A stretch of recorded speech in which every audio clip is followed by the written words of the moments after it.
Not far from the Texas Capitol down a dim staircase is one of the new faces of a political movement coming to a boil. 9/11. Government conspiracy? I don't know, but everyone should question it. Obama? Born or not born in the U.S.? I don't know, but everyone should question that at this point, too. We met Katherine Blush in this subterranean bookstore called Brave New Books, where this leader of the Liberty Restoration Project tries to explain her anti-war, pro-community garden, and extremely anti-Obama conservative movement. Are you necessarily anti-government? No, I am anti-coercion and I'm anti-force. So I believe that any sort of government should be consensual. She believes we, the people, are being unfairly taxed, illegally spied upon, and more controlled by a federal government that's starting to look like other governments. Is this the direction? I don't know. But sounds like what you're describing. Possibly. It's sad, isn't it?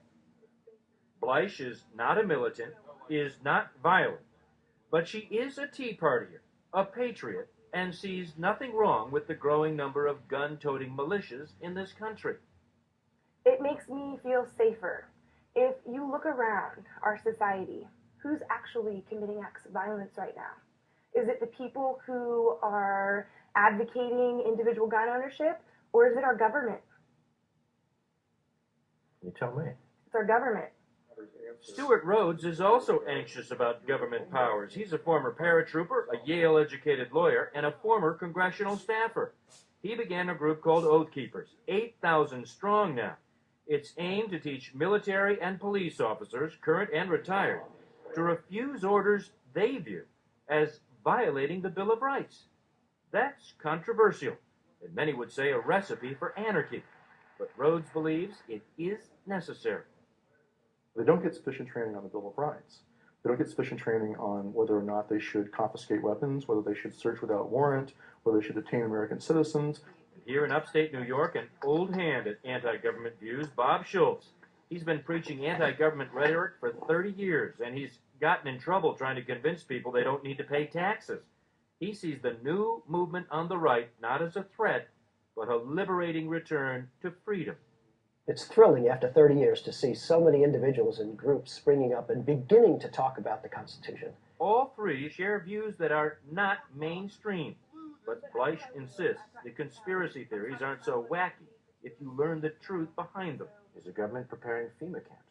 Yes, HR 645. And you believe to intern U.S. citizens? I don't know. I hope not. That last one, that the government is preparing political internment camps, is growing in popularity largely because of this documentary, Camp FEMA, which examines a now stalled House bill, HR 645, calling for 6 FEMA camps to be prepared to hold large populations of Americans. Is it possible? Well, sure. We interned Japanese Americans back in World War II. What concerns them all is the political left in this country that labels them extremists, potential terrorists, and even racists, and what they see as a willing media, including CNN, that goes along with those labels. That includes the often cited studies by the Southern Poverty Law Center, including the most recent intelligence report by the group called Rage on the Right, which these Patriot Group members say unfairly tries to link them with racists. The Tea Parties and similar groups that have sprung up in recent months, the report says, cannot fairly be considered extremist groups. But they are shot through with rich veins of radical ideas, conspiracy theories, and racism. You find that true? No, I don't. Blush says the real danger is the current political climate that is polarizing all Americans. Tea Partiers see conspiracy between left-wing politicians and left-wing media. Liberals see Tea Partiers as potentially violent racists. It is politics as usual, says Blush, dividing us all. And I think people need to start sitting down, taking a deep breath, and understanding that we're all concerned about what's going on in this country. Everyone can feel it. People are hungry, people are scared, and we need to start working together as human beings and stop labeling and dividing. Drew Griffin, CNN, Austin,